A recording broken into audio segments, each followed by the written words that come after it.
So welcome to week two. A lot has obviously happened in the world in the last week. Hope everybody is still staying safe and remains healthy. Obviously, it is a fluid situation that is changing day by day. So this week, what we're going to focus on is the week is on EIC.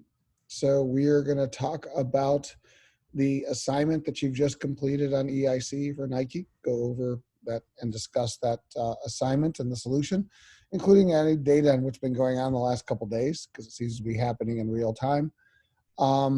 Secondly, we're also going to, and I'm going to share my screen here,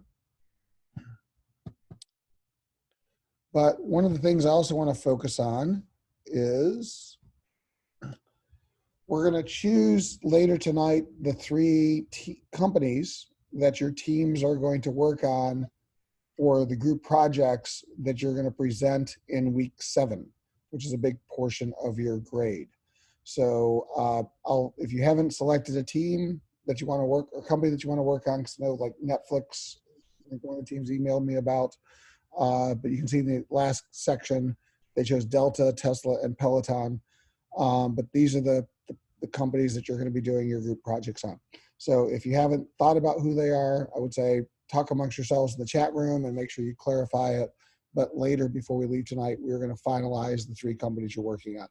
And also just to make sure, is Michael Piscatelli here?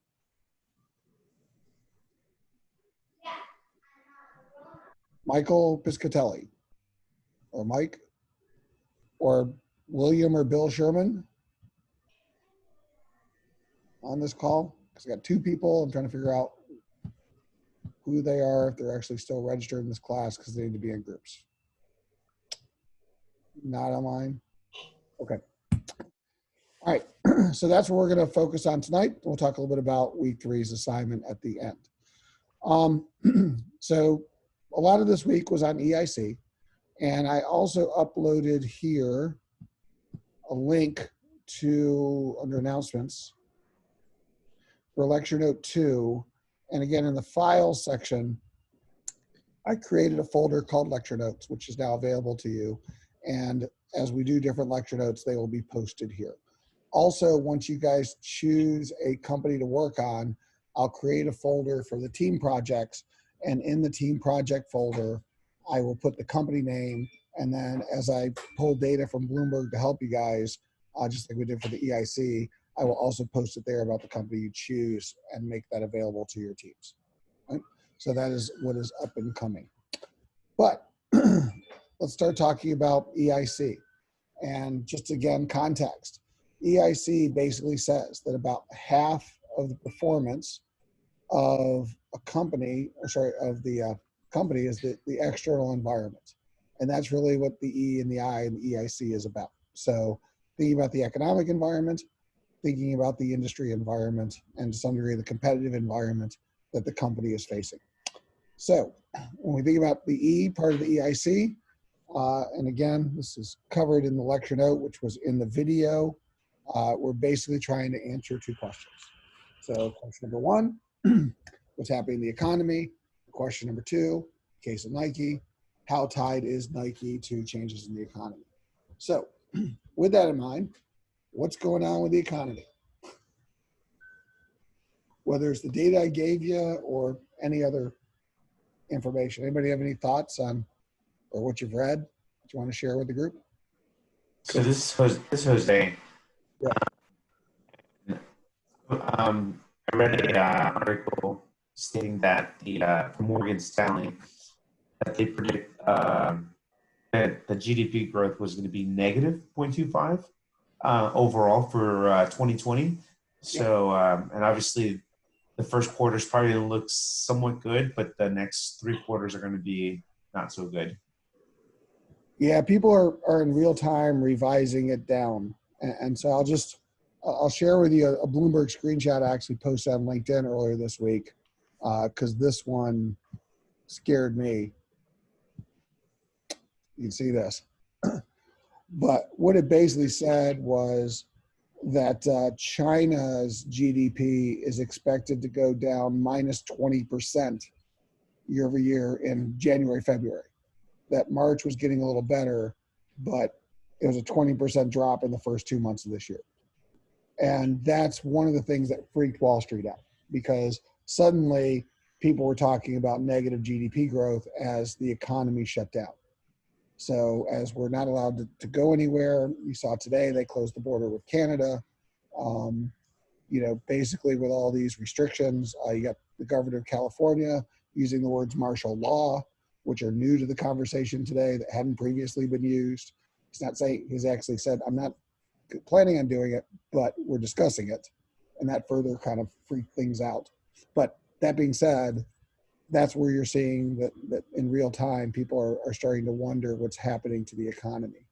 And this is actually something I talked about in the last class, but what is US GDP? Does anybody know?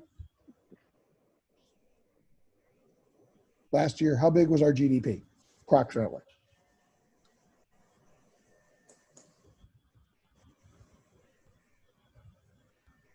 Like 19 or 20 trillion. Yeah. In fact, you do a Google search. It was about 21.5 trillion. Okay. So think about this. What's 21 trillion divided by 12?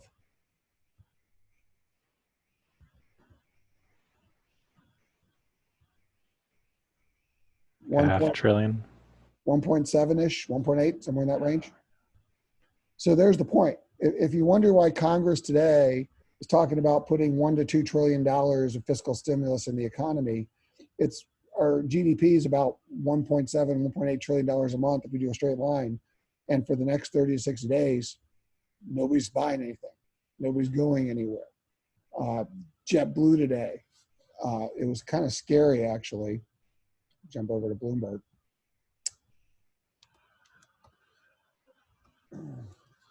If you actually look at what JetBlue CEO said, company news,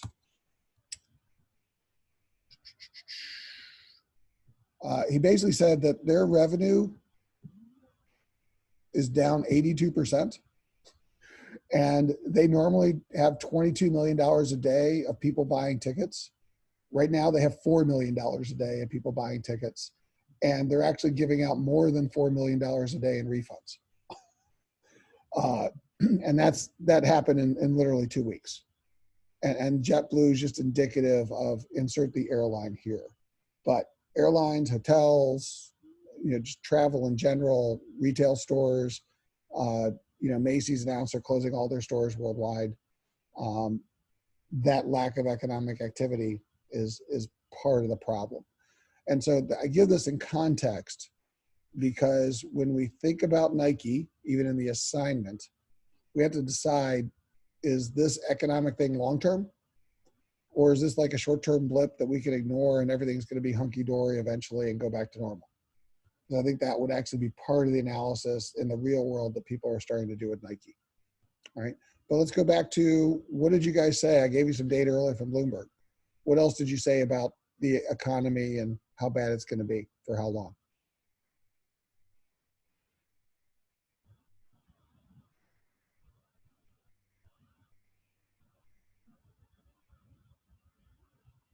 I think in the short term, we're going to have, serious issues in the short term. For example, like with Nike, they're going to have issues with their supply chain in the short term. Well, let's stick with the economy in general, but companies in general have issues with supply chain. Yeah. Okay. Absolutely. Long term, I think they're going to bounce back or sort of move to sort of different region eventually. Sort of source out some more. Well, here's, picking up in your comment, here'd be an interesting parallel with JetBlue. Here's Can I say JetBlue. something?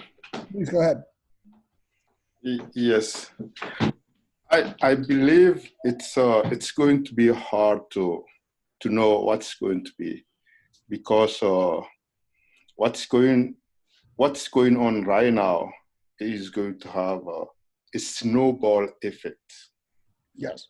So it's hard to determine how the economy is going to be in the long term.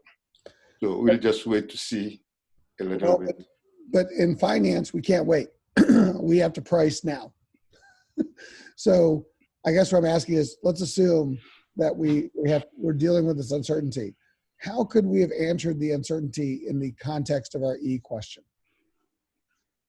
Well, I think one of the things that we can answer, especially in regards to what's going on now, is that a lot of smaller companies are going to go up, essentially out of business. They're not going to be able to survive. So that's going to decrease competition and rivalry throughout the market. So some of the larger players are going to be able to get even more market share, and with less competition, that's going to drive value up for some of the larger companies. Yeah, I mean, you need cash to survive, and that's going to be very critical the next time. But I also want to say that we could start thinking of this as scenarios. So think of it as, okay, scenario one, it's bad for how long? 60 days, 90 days, 6 months, a year, 18 months, however long. And then what happens after however long? Because is it bad for a few months and then things kind of go back to a normal trajectory? Or is it bad for a few months and things take a long time to become normal? Or is it bad for a very long time? Like those, we need to almost lay out some scenarios at this point about what could happen to the economy, and then think about Nike in the context of those scenarios. So let's go back to this. What do you guys think? I mean, you've been listening to the news, you're processing the information. How long is this, virus-based economy hit going to be? What's your feeling? I think it can take more than 3 years. You think it's going to be 3 years before we recover? Yes. Okay. So in that context, we're going to have to come back and talk about how Nike is in 3 years. Does everybody agree it's 3 years? Does everybody have a different timeline? This is Jose. I don't think that's, based on what, if you look at the model of China and other Asian countries, like for instance, you look at South Korea, their rate of infections has decreased based on some of the measures that they've had. And so they've actually had a success story in the sense that they went over the hump and now they're coming down on it. And so if that's the case, then you could look at 2, maybe 3 quarters of this, if that's a good model that the rest of the global economies utilize. All right. So let me just take, we got 2 data points and we can play out Nike given both those data points. So again, I'll put this into perspective because I thought this was another interesting article I saw today, which talked about scenarios. Again, I post this out on LinkedIn. Go back. And it was kind of scary information in general. Where are my posts? It was the one in, I wonder if it's still in the New York Times. New York Times. That talked about the long-term impact of the virus. There it is. Everybody saw this story today. And what they said was, and it's a scary graphic, basically how long the virus takes to peak and hospital bed capacity based on 20% of Americans getting infected, 40% or 60%.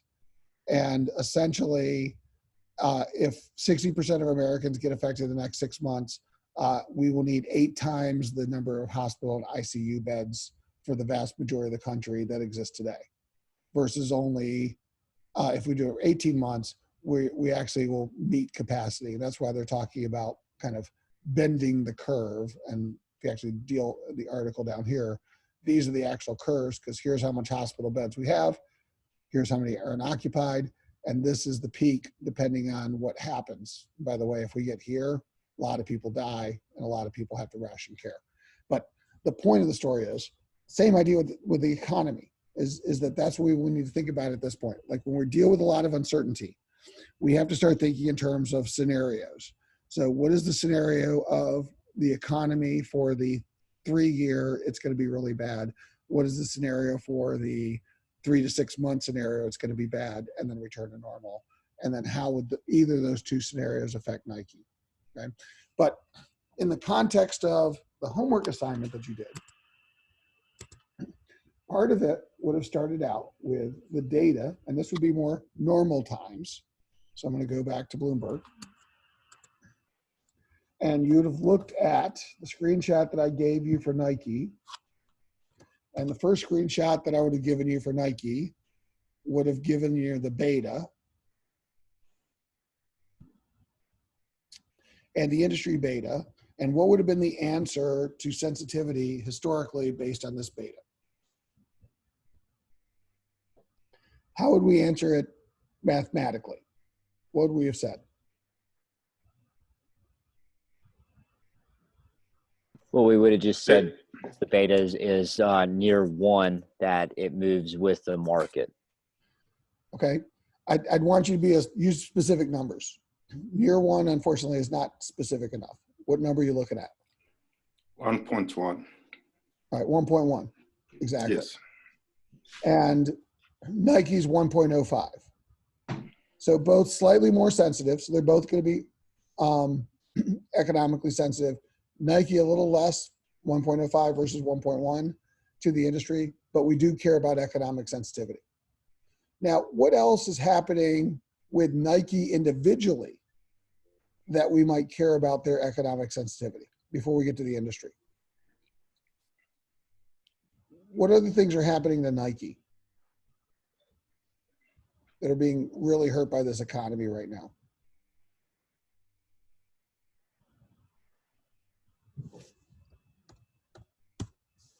Is this more in line with the tariffs that are going on with the China that's kind of affecting the market for how, you know, really the cost of how much it's going to take Nike to bring in its new products? That would be one. That would be one thing that we would have to consider. What else might be a problem for Nike? Store closure. I'm sorry. Go ahead. The store closure. Yeah, they closed all their stores worldwide. Yes, that's what I was. And so that's why Wall Street's saying today revenue is going to be down because you can't physically go to a Nike store. And by the way, even if you want to physically go to a Nike store, you're not supposed to be out traveling and going to retail if you're in some kind of lockdown mode. So all these retailers are being hit right now because it's hard to buy their product. And so that's the other economic impact that they're having, is that this kind of, you know, virus economy is literally shutting down trade. And as a matter of fact, somebody had a really good op-ed where they said, look, the United States is just a perpetual motion machine because, you know, one supplier is somebody else's customer and their customer is somebody else's supplier. We just keep selling to each other. And right now there's no trade. Nobody's buying anything. And that's why we're shutting down.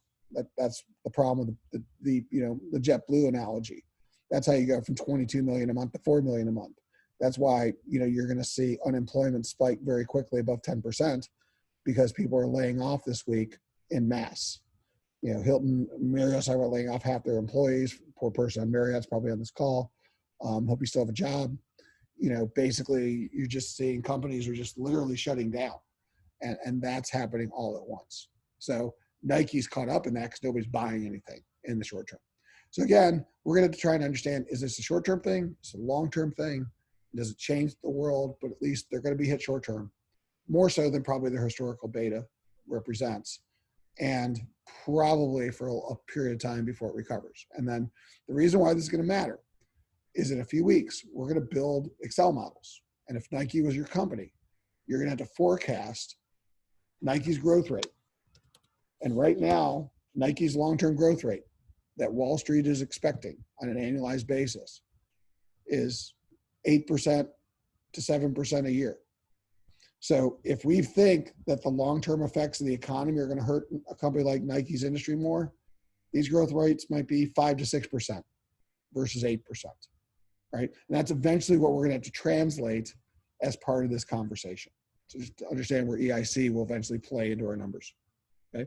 But for purposes of your assignment, if you just said that given what the data is, made some references to the terrible economy, and ideally if you talked about, you know, some of the short-term challenges that were out there, and even the data that I gave you, and specifically talked about Nike's beta and the industry beta being 1.1 and 1.05 and said more sensitive, that's the minimum that I'm looking for in your assignment. right? But practically, the reason why we're doing this is eventually we're going to say that, okay, it's this economic data which is really going to impact their ability to get cash flow in the future. And right now, it's going to be less cash flow. And then the question is how much less and for how long versus their original trajectory. That's what we're eventually trying to figure out. By the way, just outside of this, one thing I showed you last week was the yield curve. Everybody saw this, but this is the yield curve on treasuries today. We're talking about this last week. And by the way, here's the change since last Wednesday. So this was the yield curve last Wednesday. And this is the yield curve right now. How does that affect the economy, given our conversation? What is the bond market saying about the economy? Means people don't have a lot of confidence in it, and they're buying up bonds, which are all a very long-term safe investment. Are they buying long-term bonds, given this yield curve? No, actually, sorry, brain fart. What they're doing, this is the cash. I was watching CNBC today, and they're trying to explain this, but what they basically said is people are just selling everything and going to cash, and they're going to very short-term cash. They're not going to 10-year bonds. In fact, the yield on 10 years gone back up, and 10 years probably it's gone back up, and 30 years gone back up. And they've actually, the yield curve looks more normal and looks more steep, but basically it's the short-term interest rates that have been plummeting now because people are basically parking their money very short-term because they don't know what the hell's going on. But what's interesting is they're starting to want more rates of return for the longer term, which does suggest a return to a more normal environment longer term. I'm going to take more risk longer term. I just worry more about the short term. But regardless, that could have been something else you could have talked about in the context of the economy. Now, again, you can use the data I gave you, you can use other data, but I just want to start to understand what's the impact of the economy, how is it going to impact Nike, and how is it going to impact Nike's industry? That's the real question we're trying to answer with the E. And unfortunately, Nike's probably going to be asymmetrically hit because if nothing else, people can't shop. And that's really going to hurt Nike with all their stores closed, more so than their historical beta probably lets on. Industry. Industry is about 5 forces. All right, we gave in the video, so go back to the video.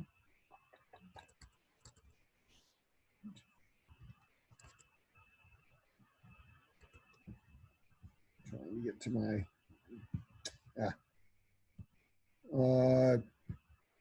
in the lecture notes from the video. So pull up the lecture notes.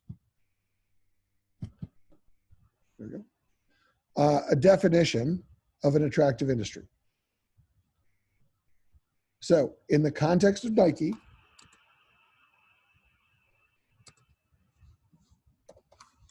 with the data I gave you, is Nike in an attractive, is this attractive industry? And what numbers in the screenshot that I gave you tell you that it is or isn't?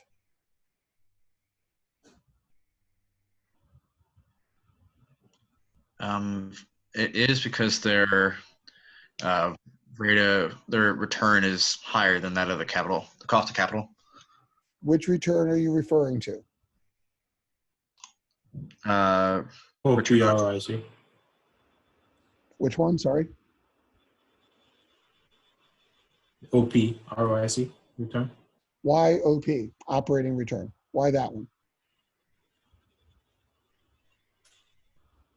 My guess is that reflects the current state versus the, that's my guess.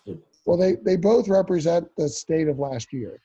But why in this class do we prefer one over the other? And which one do we prefer in this class?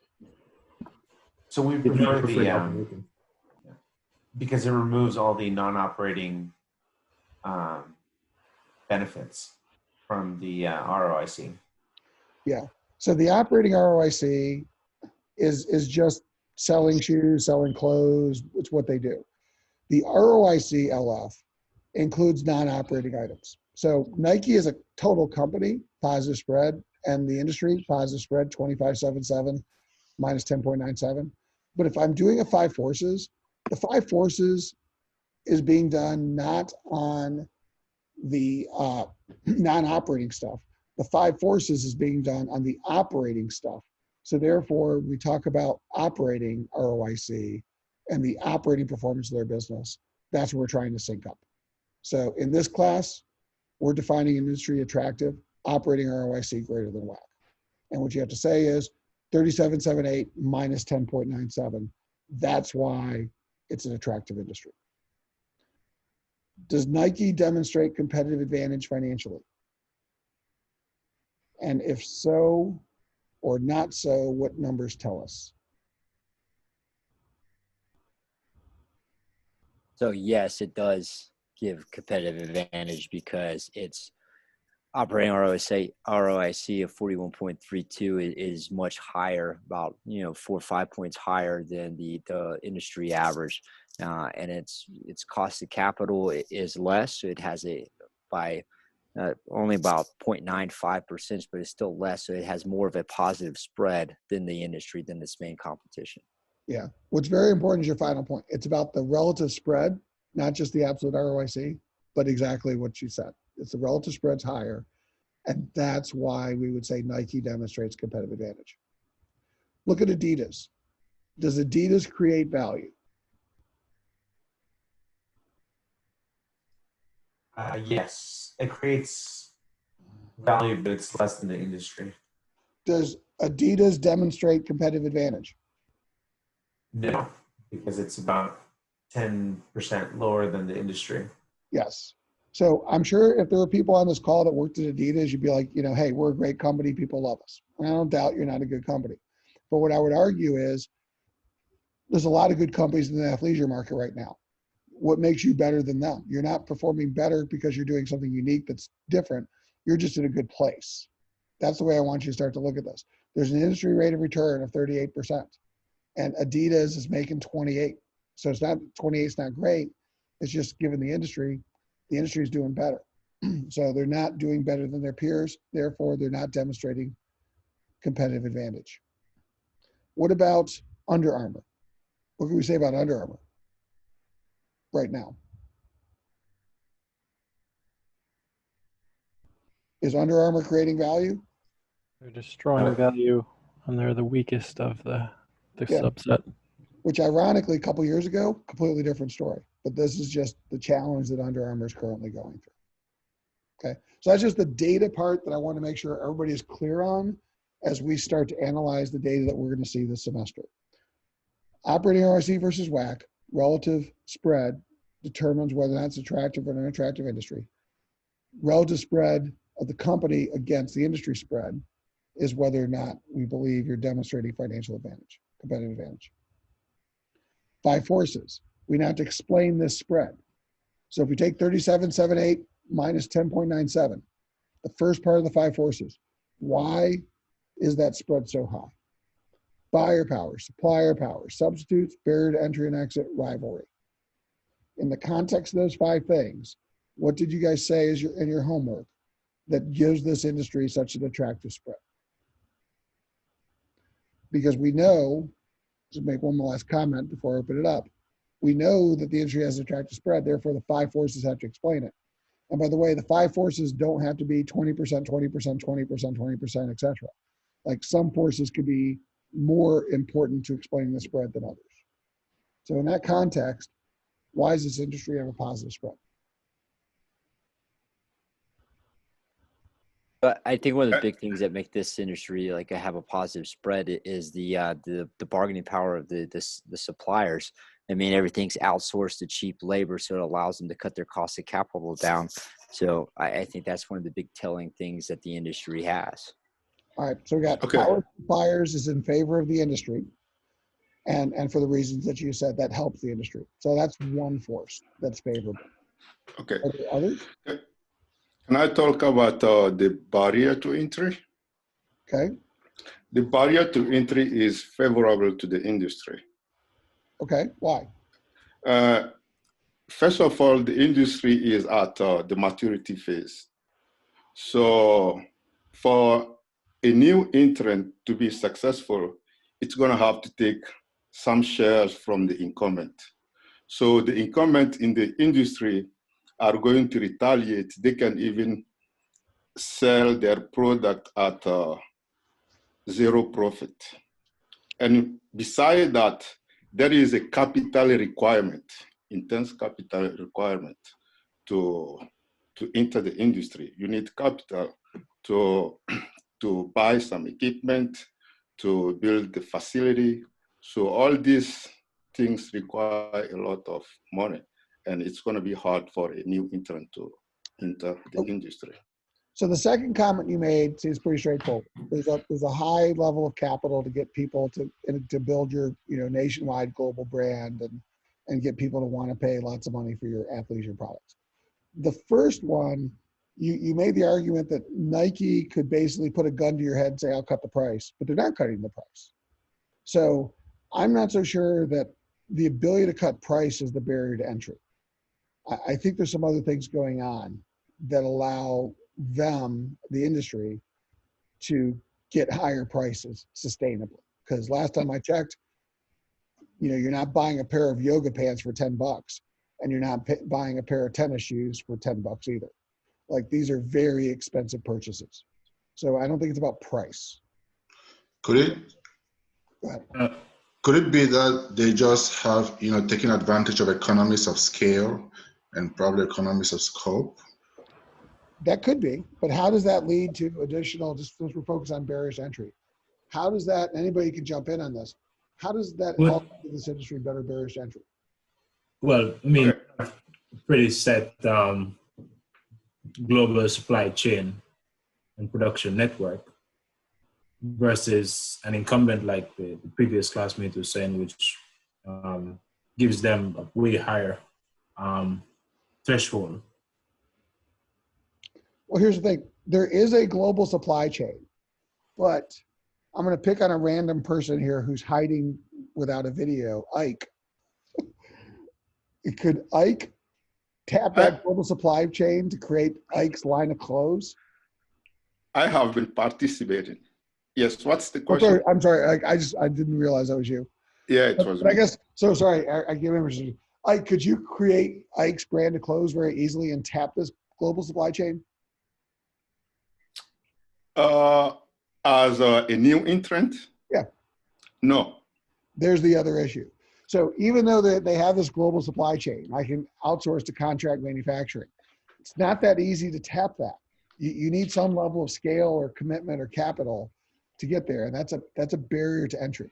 By the way, you need shelf space, you need retail distribution.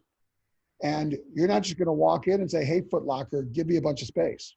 Or hey, Walmart, give me a bunch of space. And oh, by the way, take all these Nikes you're making money out of your retail space and replace it with my stuff. So the control of the distribution also is a barrier to entry, just like it is in retail food. It's not easy to get on a grocery store shelf space, and that tends to help the brands historically. So but sorry, it's Michelle. Isn't that the whole argument of e-commerce versus brick and mortar? That barriers to entry are coming down because you don't need shelf space. You just need a website and a marketplace. Excellent point. So here's how you're anticipating where we're eventually going to go with this, which is we're trying to explain the state today. And part of where we're going to go with this in just a minute is any of this going to change in the future? And so if you believe, as I'll give you an example, Amazon yesterday said, Jeff Bezos said, I'm hiring 100,000 people because I can't keep up with the demand for what's happening as everybody's going online. And if we even accelerate coming out of this virus-based, situation where people get even more used to buying online and don't need to go to retail, that could start to change the dynamics dramatically.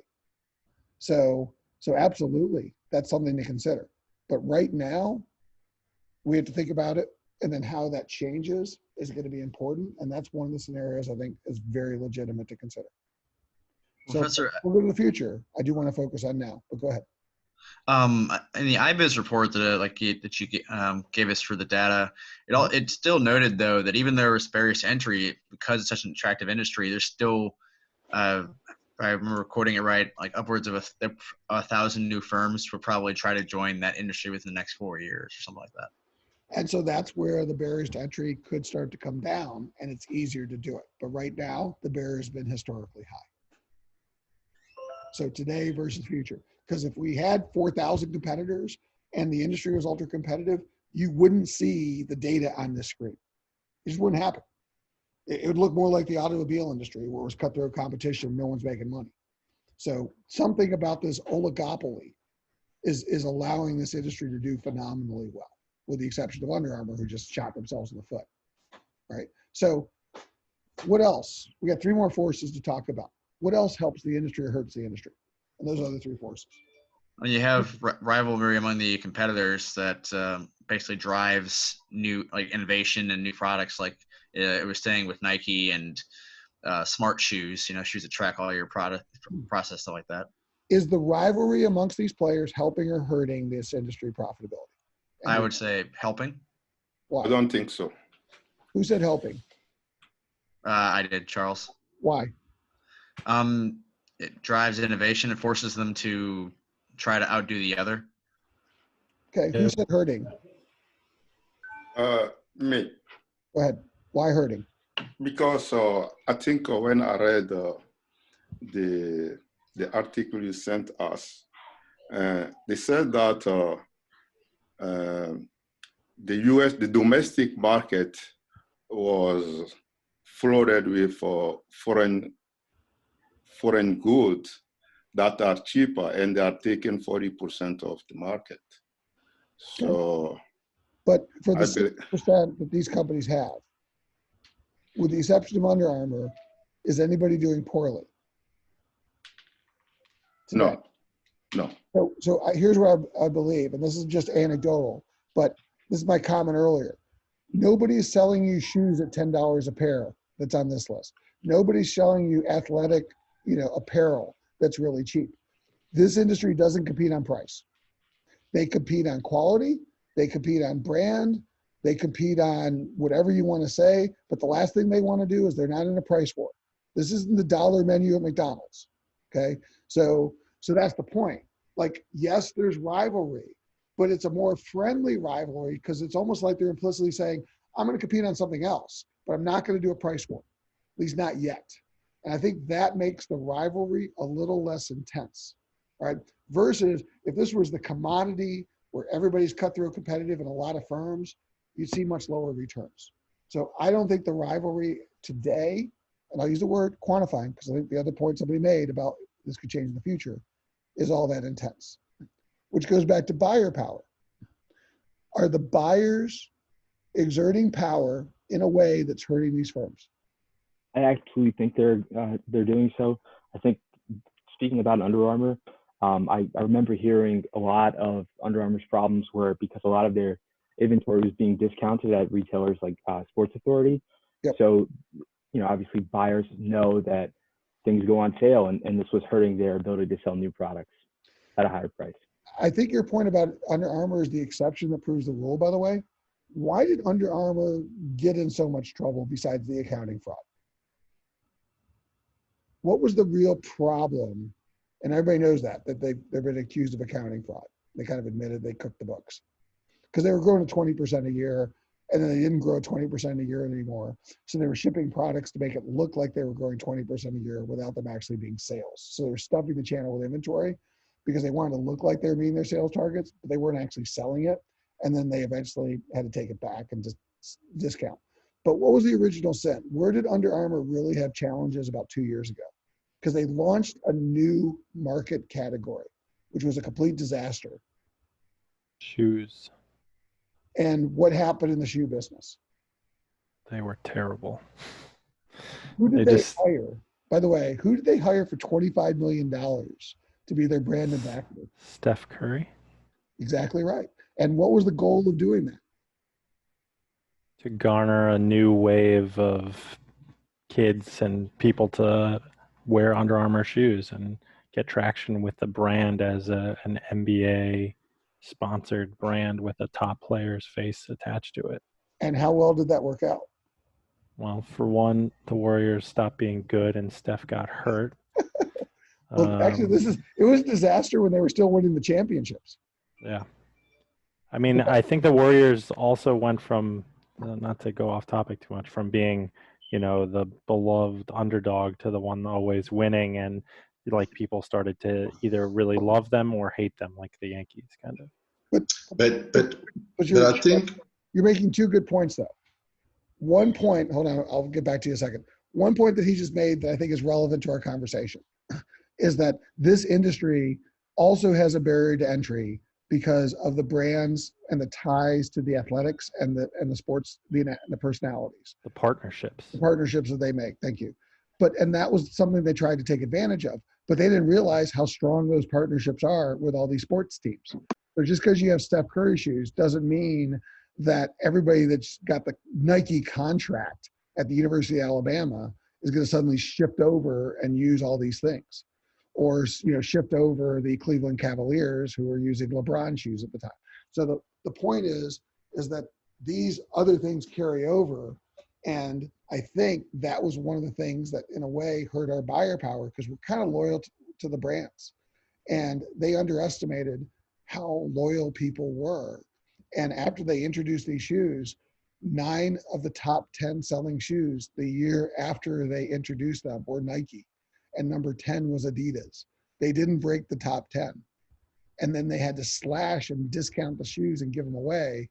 And it was a $300 million hit because nobody wanted their shoes. And so what I'm telling you is that's a good example of the buyer power and to some degree the barrier to entry working against even a player within this industry. And that's one of the things that really hurt Under Armour, which goes back to why some of these other firms are doing so well, because it's not easy just to attack what they do. You can't just sell a pair of yoga pants and assume Lululemon is suddenly quaking in their boots. Sorry, somebody else want to make a comment? I was just going to say, I think I remember, correct me if I'm wrong, but the Under Armour golf doing really well because Jordan Spieth was playing really well at the time. And I think that was one of their categories that was actually, outperforming. So do you think it matters, depending on, aren't there like subsets of markets potentially that they could be succeeding in and others that they're failing in? Absolutely. And actually one of the markets Nike is doing very well in right now is distance running. Because, well, assuming we're going to have, any people to run anywhere soon in terms of Olympics and stuff, but like people wearing their shoes are setting world records. And so now it's almost like if you don't have Nike shoes, you're at a competitive disadvantage, which goes back to another barrier to entry is, again, if they're not competing on price, they're competing on technology. They're competing on the R&D to actually build a better mousetrap. And, Under Armour did it for years on the fact that they had better fabric. So these are the types of things that have helped the industry historically have a much more favorable 5 forces. So let's go back to what somebody mentioned a few minutes ago. Great. We can understand why this industry has a high rate of return, but will anything change? So looking 5 years out, are any of these forces going to change? Because eventually that might affect our view on what the spread's going to be. So what are people's opinions? We heard one about the potential of how online might change. So if they want to bring that back up. Yeah, that was me. I think now is a time for really anybody who sells hard goods of any kind to really focus on e-commerce and figure out how to make it work. People are sitting in their houses and they're going to order things. And if your platform isn't cutting it, you are going to fall even further behind, even if you are capable of opening up your brick and mortar stores. So I do think in 5 years, the challenge that exists between brick and mortar and e-commerce is still going to be there, but I think e-commerce is going to start to win harder because of this experience. So in the context, which of those forces, so I just want to just be consistent with our framework that we're going to use this semester, which of those forces are going to change? I think the competitive rivalry among existing firms will change. So that will enable more rivalry, which Right. will hurt the spread. So I'm just saying, I just want to extend this back through the red thread to the conversation we're having, because that's what I want you guys to start to think about. So again, that will lead to more rivalry, and that could be a change which could lower the spread for the industry over time. By the way, how much? Are we talking about just general magnitude? Are we talking about the fact that this industry is going to go to a zero spread? Is it just a slight decline in spread? Like, how much do you think that that change in distribution is going to affect that?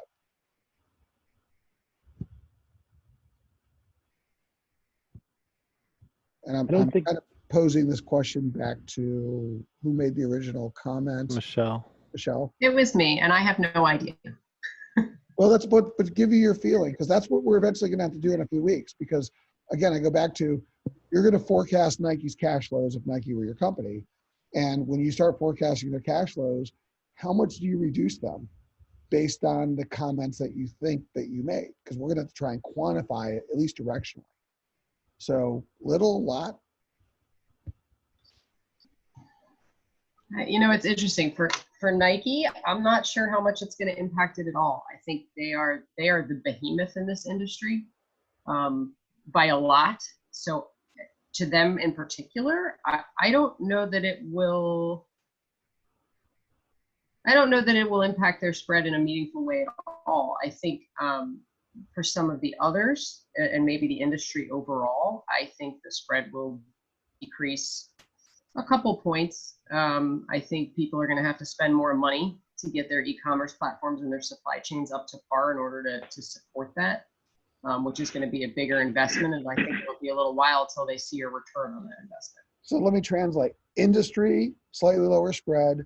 Nike, if we got to the competitive advantage, maintains competitive advantage and doesn't really see their spread impacted. That's what you're saying. I think so. And I'm not agreeing or disagreeing, but I'm saying we got to be really clear about, and even when I grade this, I can't disagree with this comment. I can't say you're wrong. I can't say you're right. So it's more of a process. Are you kind of thinking it through? Are you backing up with facts and making logical conclusions as you walk through this process? Because again, eventually we're going to have to turn this into a cash flow interpretation, but this is how I want you guys to start to think. Anything else changing in the next 5 years that could be better or worse for this industry? Yeah. And I think the whole thing about the outsourcing the tariffs, like going back to that, and I also think when we talk about the power of the suppliers, I think that's going to become much more of a challenge, because you look at the coronavirus and the epidemic that we have now.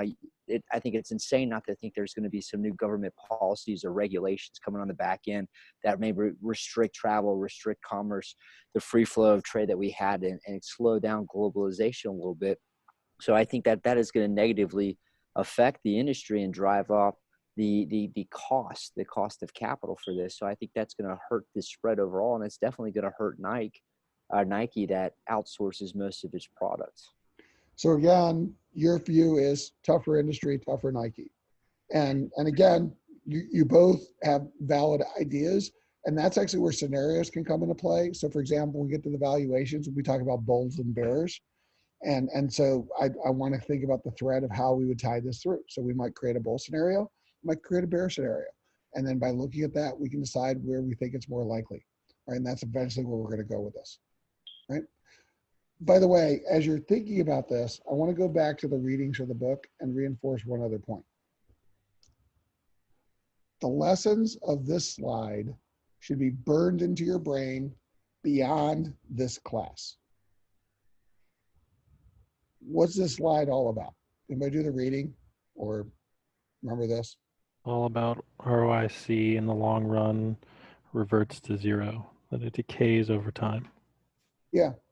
And this is why, for example, I talked about moats became waves, because the idea is nothing, where was the other slide? It doesn't matter. But the idea is that when McKinsey says, if I looked at big publicly traded companies and put them into quintiles, the best performing companies that buy and hold regress towards the mean.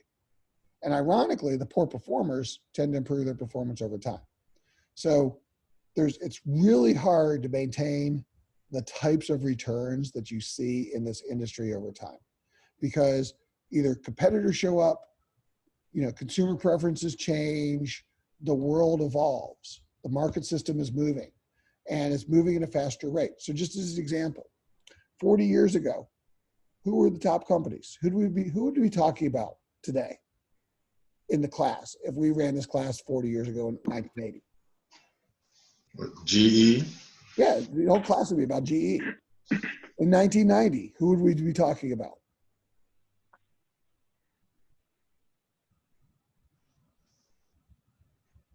IBM. IBM was waning. It'd be all about Dell.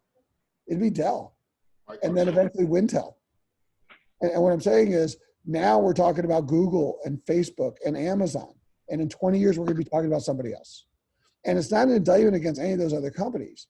It's just, Microsoft's actually been doing pretty well, but they were kind of, they dipped down and they came back up, and it's hard to sustain. So there's going to be exceptions, but that's the point about Nike.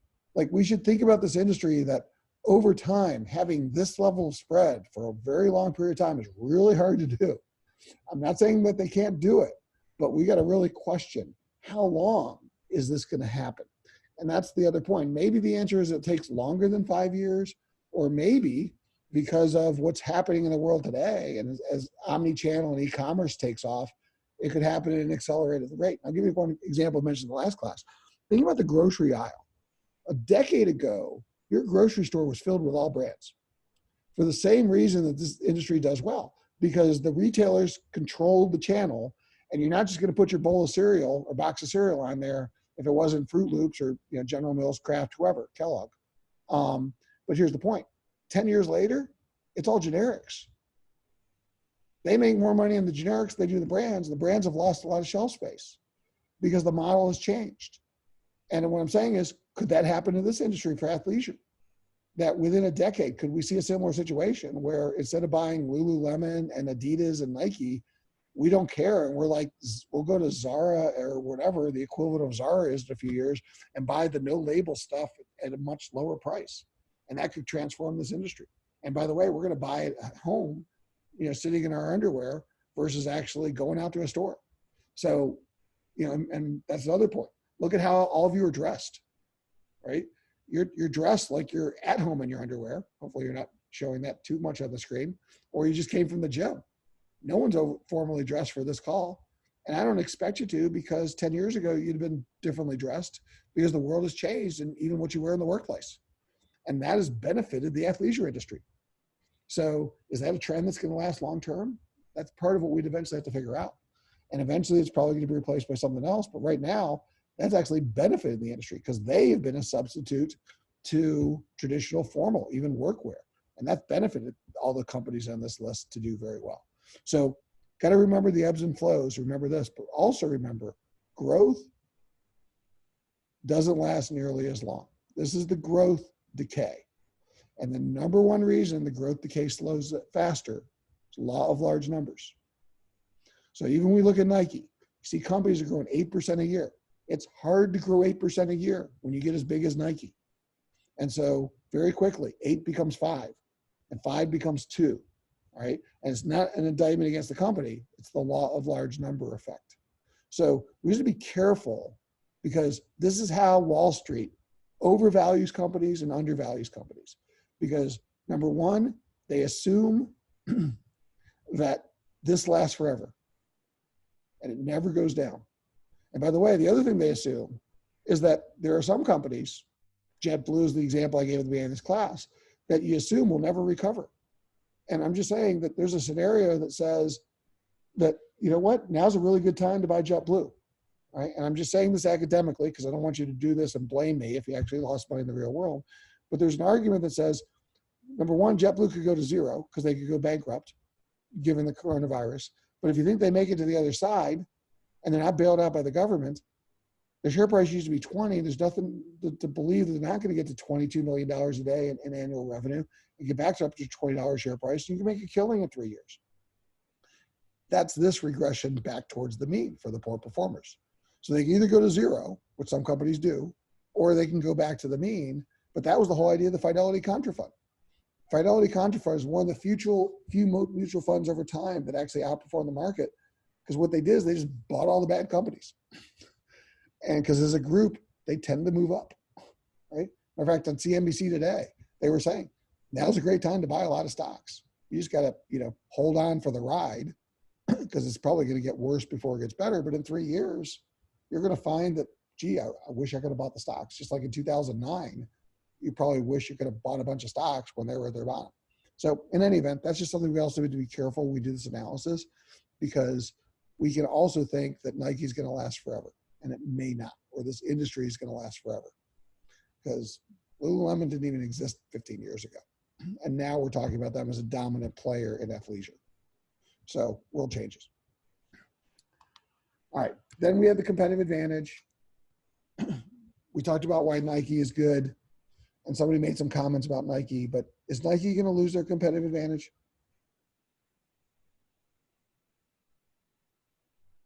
In 5 years? So let's get back practical, real to Nike. No. Somebody made a comment that said no. Does everybody else agree with them? Yeah, I don't think. I agree that they won't. So you think it's going to look somewhere in this range of spread in the next 5 years?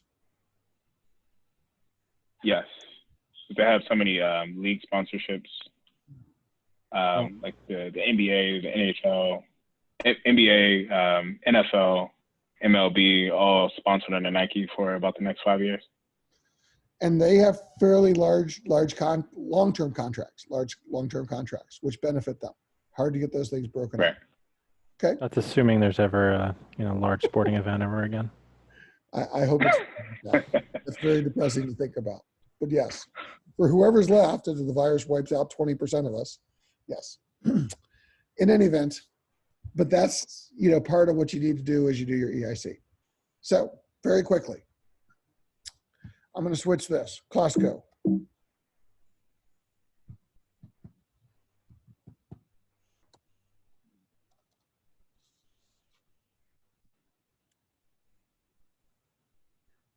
Is Costco,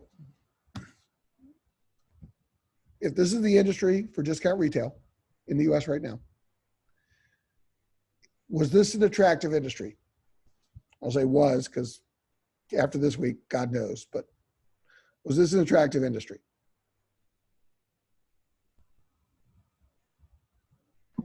And if so, what numbers are you looking at to answer the question? Whoever answers it, give me the numbers.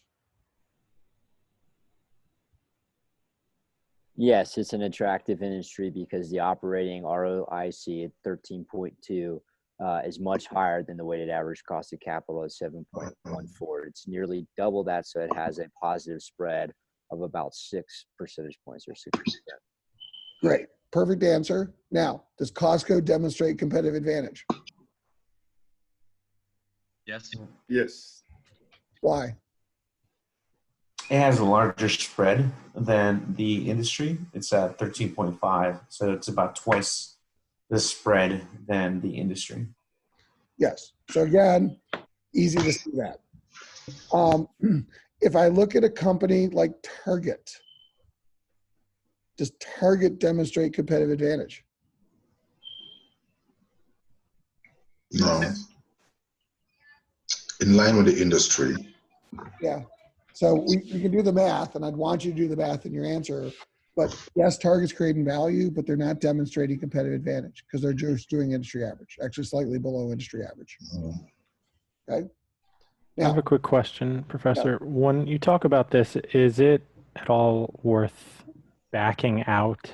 Like when I was looking at Nike, and you think about where it stands within the industry, it's also a very large piece of the industry. So I thought you could also make the argument that if you backed them out of the industry, the remainder of the industry is even weaker in comparison. Well, there's two parts of that, and I'll keep it simple outside the math. So there's an argument that says we want to do an exclusive average, which says, let's look at how we're doing against everybody else and don't put us in everybody else, because especially if we're big, we can distort the average. But the one counter to that is that, yes, but if a lot of people are actually buying our products at these prices, and we're just looking at the attractiveness of the industry, then there's a lot of people that would be buying at this level of return. So therefore, I don't want to underestimate that, because what I'm doing is I'm taking a big slice out of the industry that I'm looking at, and I'm looking at another part of the industry. So I got to be careful, because that cuts both ways. So in our argument, we're taking the idea that, yes, Walmart is going to skew this list because they have, the largest market cap, 147 billion. right? Versus, and they're, by the way, 3 times the size of the market cap of Costco.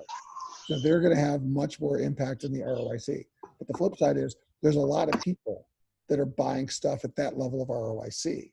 And that's the way we need to start thinking about that. So yes, if you take them out and the industry goes to 15, then the industry is not going to get to that size and make 15 because Walmart's making 10 with all those customers. So if the industry was going to sell the same amount of revenue, the industry would be closer to 13, not 15 if we had excluded Walmart. So that's the challenge with doing the exclusive average in this analysis, if that makes sense. That does. And can you also just quickly explain the weighted market cap, industry average at the top? So how are those calculated? Is it just these specific competitors that are grouped into it? Because correct. When I look at that market cap of 236, Walmart's the only one over that, all ton of small players. How does that average? Yeah. So what they're literally doing is they're just taking an average of just the people on this list. And they're just taking a weighted average. So essentially add them all up and then divide by a percentage to get the market average cap. So this is kind of like however they're doing it, an overall weighted average for the industry. So this is, let's see if I can give a definition here. And it's based on the market cap, which is price per share times shares outstanding. But if you added up how many competitors, the 8 together and then divided by 8, you're not going to get 236, right? No. It's weighted. It is, they do weight it, yes. Okay. I can't tell you exactly how they do it, but I do know that this is kind of it's probably closer to I think it was closer to a median for the industry of where it would be, a median average.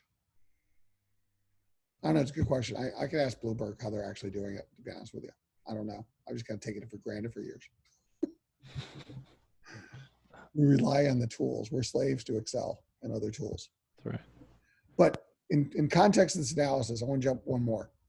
So I want to go to Ford. I want to do auto.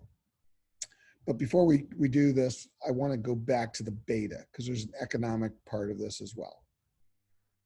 So if this is auto, and I went to I gave this to you as part of your assignment, markets, beta. What can we say about economic sensitivity for autos and Ford?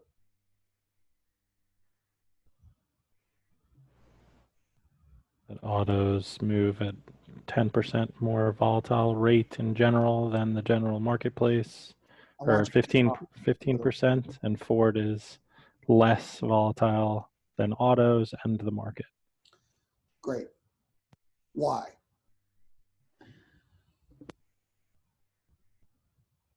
Why do you think Ford has a lower beta than the average automobile maker historically?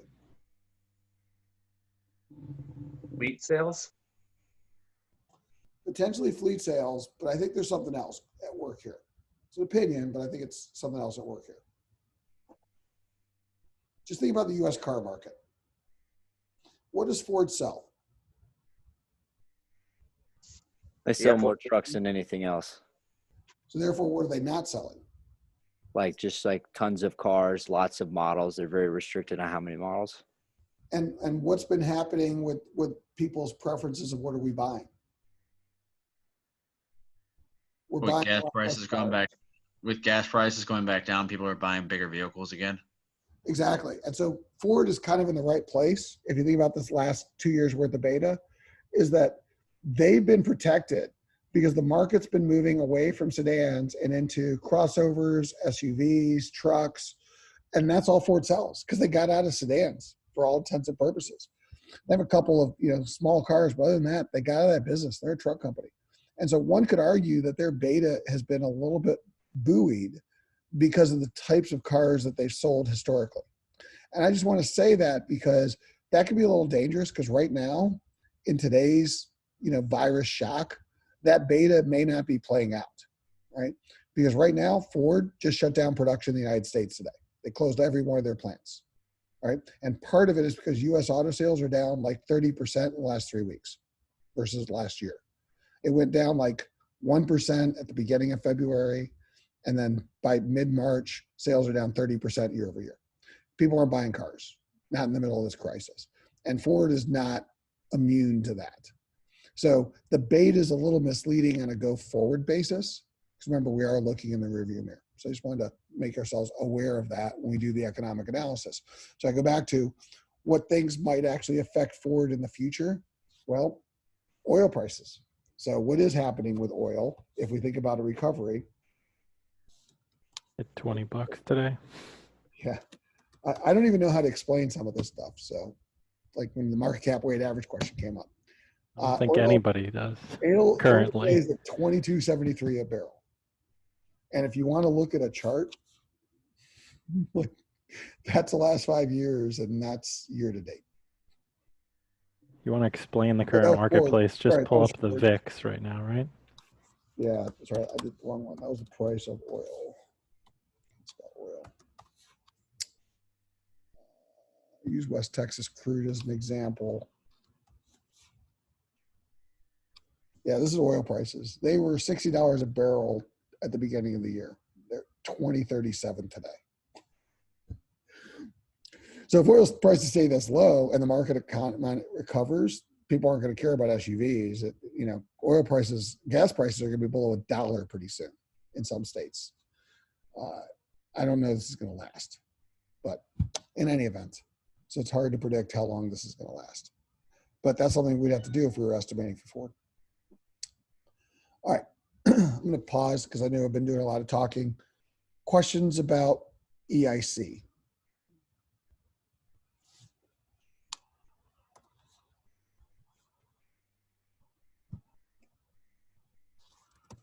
Got one other screen. Ford. Is this an attractive, waiting it to load, automobiles? Attractive industry, yay or nay as soon as the screen loads?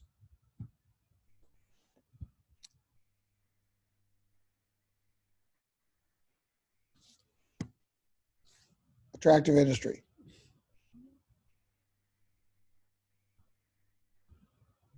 Yes, very. Why? Because of the spread between the OPRIC and the WAC of 18. Yes. What's misleading is on an overall basis, when you throw in non-operating items, it's only 4%. Does anybody want to guess why there's a big difference between the two for this industry?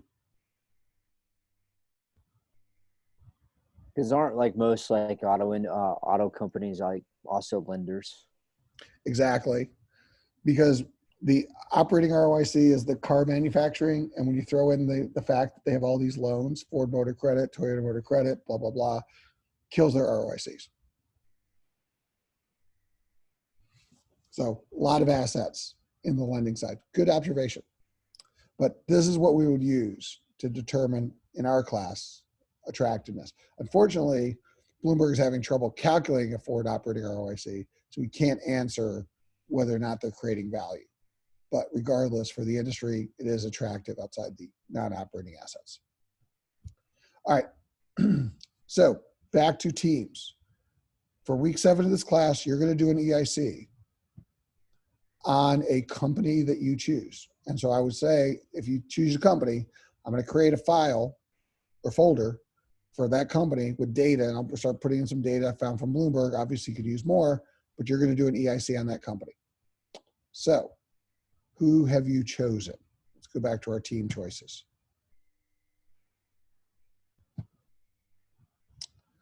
So for groups 1, 2, and 3,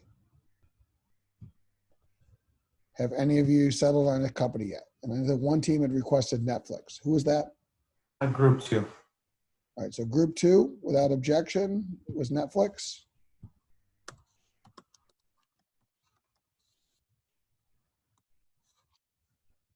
And I think group 1, we've decided on Starbucks.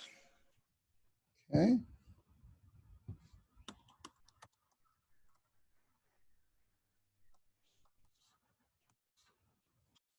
Group 3? I don't think we have a consensus yet. Well, who have you been talking about?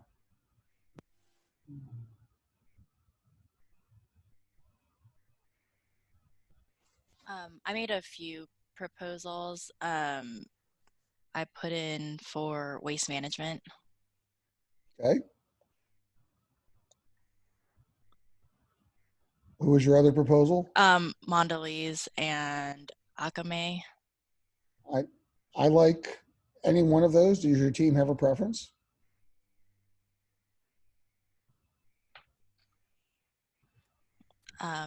If not, I strongly vote for waste management. Without objection?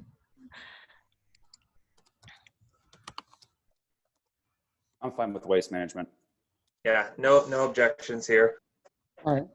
I'm glad you chose that one because I'm kind of curious how they're doing in the middle of all of this.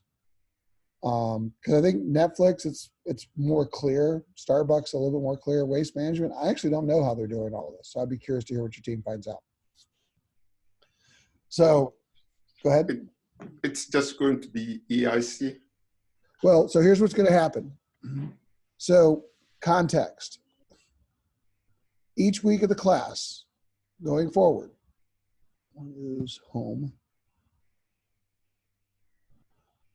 is a different series of topics. This week is EIC, right? Next week is historical analysis. The week after, 2 weeks after that is the valuation, and then the week after that is the multiples. For each of these companies, Netflix, Waste Management, Starbucks, you're going to do an EIC, then you're going to do a historical analysis, then you're going to do a valuation model, and then you're going to do a multiples analysis. You're going to take all 4 of those sections. You're going to present that in a 20-minute presentation in week 7. So what you're going to do is you're going to lag 1 week behind the assignments. So we just finished EIC. So my recommendation is, as a team, you should start working on EIC. Now, technically, you could wait until the end because not all of the project has to be put together until week 7. But I think it's a good idea to kind of, now that we've just done EIC, start working on the EIC for your company. So in the next day or so, I'm going to put up a folder with all the Bloomberg screenshots and the data that I gave you, similar to the assignment for Nike. And again, you're welcome to supplement that with other information, just source it, and essentially start doing an EIC analysis and thinking about that this is going to be 5 minutes of a PowerPoint presentation in 5 more weeks. Okay, so it's 1/4 of the group project.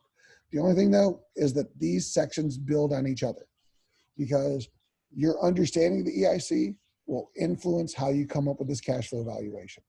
Okay, so eventually when you put together your project, integration between the 4 sections.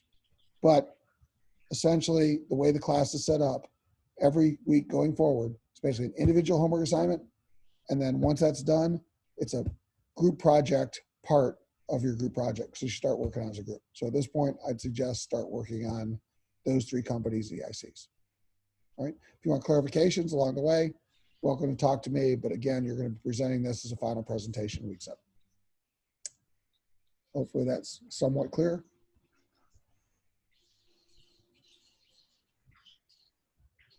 Other questions? All right, so one last thing is just a preview to next week. So next week is historical analysis, and there's going to be 2 parts of your homework assignment. The first one is the economic statement conversion. Okay, so this is going to be the hardest thing you do all semester, and I mentioned this in the videos, because it's not something that's commonly done. So you're following a process that was basically created by McKinsey that maps and reorganizes accounting statements into an economic format tied to Modigliani Miller. So what you're going to do for the first half of your assignment is you're going to take income statements and balance sheets. So this is the assignment. You'll download an Excel file. Excel go.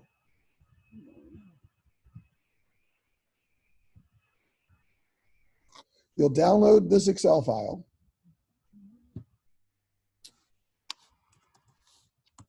Which has income statement and balance sheet data, historical. And then you're going to convert it in the same Excel file, and you're going to add 4 more tabs. A tab will be called TFI, TII, which stands for total funds invested, total income available to investors, TII, CFI, which is cash flow available to investors, and economic profit, EP, which is EVA. And so the idea is you'll convert these statements. That's the first half of the assignment. And it's not GAAP. That's what will confuse you. This is about cash flows. So you're turning accounting statements back into cash flows. And you're going to split them out into these 4 sections: operating, non-operating, debt, and equity. And the other tricky part, which is different in this class than everybody else, is in other classes, when you calculate free cash flow, you stop.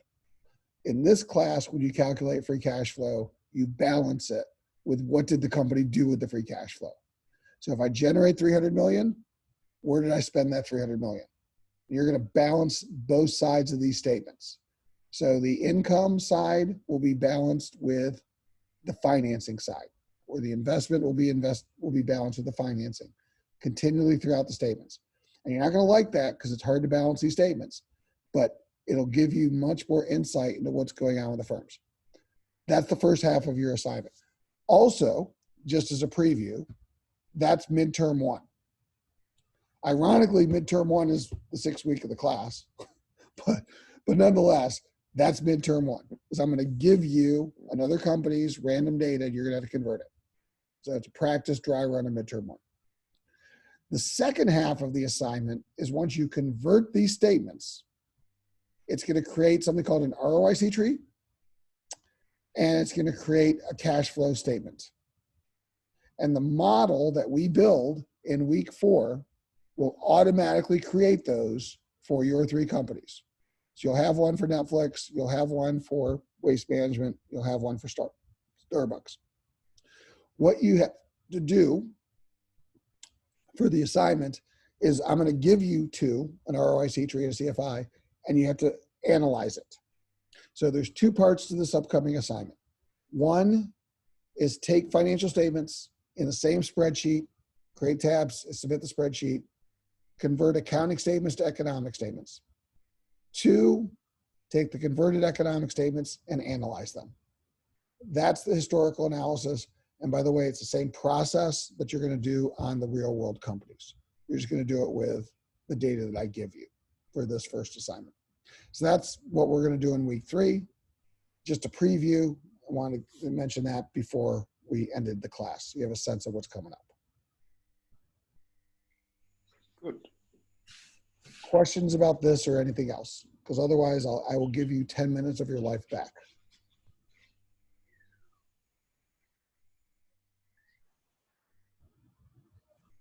Yeah, in 10 minutes, can you tell me about what you foresee in the markets in the next 6 months? I think I showed this one in this class earlier today from the New York Times. Did I show you my New York Times? Yeah, you pulled it up briefly. Where I showed you the scenarios? Did I show you this? We didn't talk to it in depth, but you pulled it up, yeah. So the whole point is I personally believe that we're probably into the 6 to 12 month range of this infection working through. And unfortunately, it means 2 things. One, a lot of people are going to suffer. But number 2, I personally think that, we're going to shut down. We're already shutting down for the next 60 to 90 days. And that is going to cause some very, terrible economic activity. So for example, you're going to see they were talking about, unemployment rates in the double digits. And we're going to see that in a matter of weeks. We're going to see a decline of GDP that's going to scare the hell out of everybody. And you're going to see trepidation because nobody's spending money. Everybody's, hiring. So the question is, once we get through the virus, assuming we do, then how fast do we recover? I actually think 2020 is a year we just have to suffer through, and then it will get better eventually towards the end of this year. But it's going to be a very painful few months. That's my personal view. But I will tell you that I do think very shortly, if you can, take a 5-year view, if you bought the market sometime, I can't figure out what the bottoms are, but we're getting near a bottom. And as long as we make it through the other end, you're probably going to be okay. That's what the academic data would say. But I'm not a financial advisor, and I don't want anybody to act upon my advice because I could be wrong. It's just one person's academic opinion, not for financial advice. I don't want somebody blaming you that you use your tuition to go buy stuff and it got screwed up. All right. But if you take the trends that we talk about in this class, there's regression to the mean. And it's just a question of how long we get back towards the mean.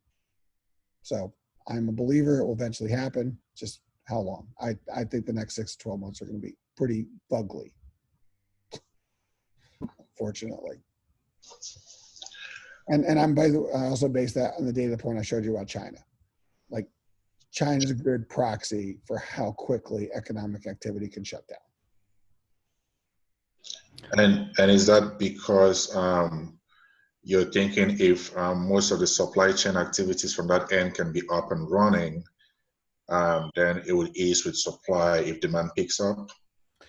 Well, there's 2 parts to that have to be jump-started. But the first part is the supplies is literally, I mean, you think about the fact that not only can we not get across borders right now, but people are going to get sick.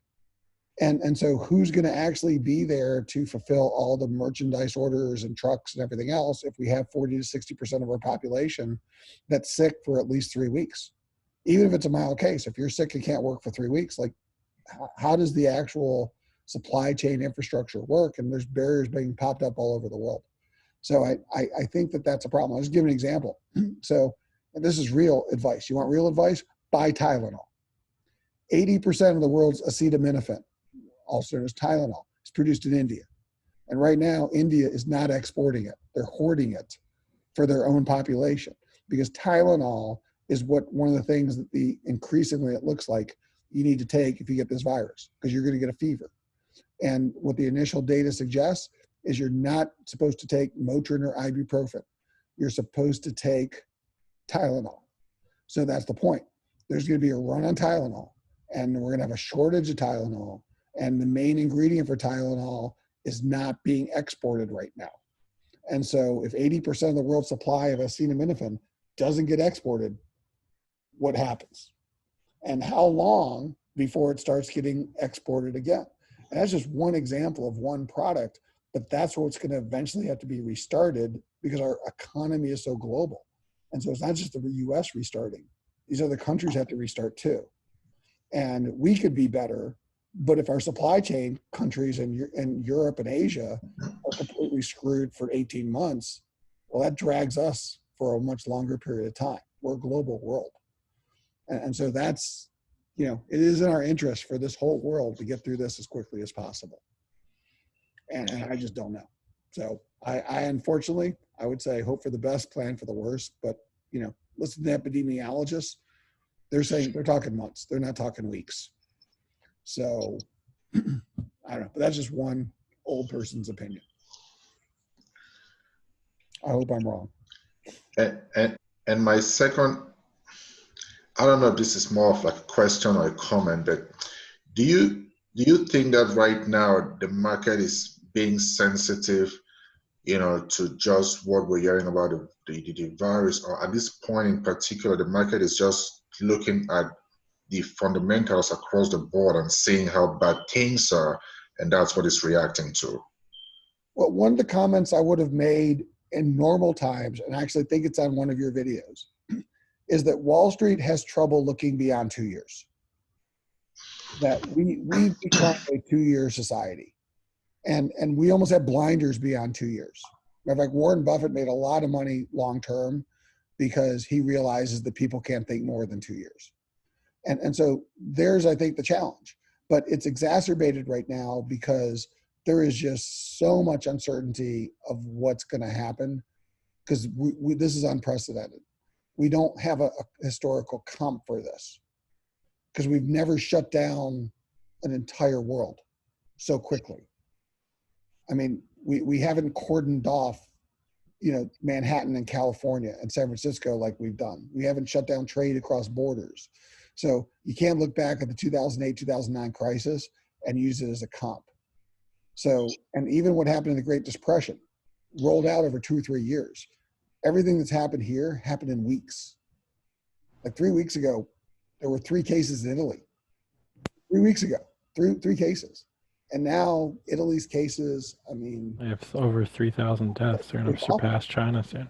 And that's the point, is that this virus is happening at such an exponential speed in our, our world, that there's an argument to say it's going to burn out fast and hopefully we recover fast, but we just don't know. And that's why you're seeing Wall Street going up and down with such volatility. Yeah. I mean, that just shows you the level of uncertainty that exists in the world today. And by the way, I had one other slide I posted on LinkedIn, which I thought was both interesting academically and relatively scary, which was this one, which is, and this wasn't even through today, but these were one-day changes in the Dow Jones Industrial Average. Like, look at this volatility. And it's been going up for 8 straight days, 4% plus or minus. We've never had that happen. In 2008, during the global financial crisis, the VIX, which I will do a terrible job of explaining, but the volatility index for the marketplace reached a peak of high 50s, low 60s. It hit 85 today, which is higher than it's ever been in the history of the market. So definitely volatility is in uncharted territories. And we just see gigantic, we've been normalized to 5 to 10 point market swings in a day over the last month. Yeah. And by the way, just to put in the context of what he's talking about, this is 2008. That large, broad hump. This was the financial crisis when look how long over a 2-year period. And this was today. This is 1 month line of just exponentially going up. So, and basically, yes. So I'm just saying, there's just so much uncertainty right now. And in a way, it's a trading opportunity, because what it says is things are going to calm down. And when things calm down, prices will rebound. But how long? There's a roller coaster here. And some companies, as I said, I think JetBlue is going to make it to the other side and make money, but I could be wrong, because if the government chooses not to bail them out, every one of those airlines is heading into a liquidity crisis in the next 30 days. I mean, again, the poor guy from Marriott, he can tell his own story of woe, but Marriott just laid off 50% of their employees worldwide today, or furloughed them. Yeah, it's just bad. Just look at Delta, or Delta's a good one for today. The spread in day range of price for something like Delta today was over 50%. The stock price literally fluctuated between that much in one day. It's just insane. It had a high of 29 and a low of 19. I can't even explain it. It's just insane. Here's the last 3 days of Delta. Here's one day. Started at 29, bottomed at 19, ended hit a circuit breaker right around that 19. But I'm just saying, so again, we will get more data, which will give us more certainty, and the market just doesn't know how to handle uncertainty. And to some degree, it makes a unique class to have right now, because everything I've been putting in the videos was in a much more predictable world. And all I'm just saying is scenarios. That the short answer to all this is you have to start thinking in terms of scenarios and ranges. And start thinking, that's where the whole point of bulls and bears are. Because you can't say what's going to happen, so you got to assign probabilities to scenarios and think about balance. That's the hint that I'll give you as we talk this through. Anyhow, and regardless, stay safe. Don't get this thing. So please practice, safe practices. Social distancing. So regardless, any other questions to wrap up today? I'll give you your time back. Now you get back 30 seconds. This has been recorded. I will post this on YouTube in just a few minutes. And again, look for the next day or so. Files folder, I'll put an announcement when the data on the company you selected is there. Okay. See you guys in a week. Stay safe. you. Thank you.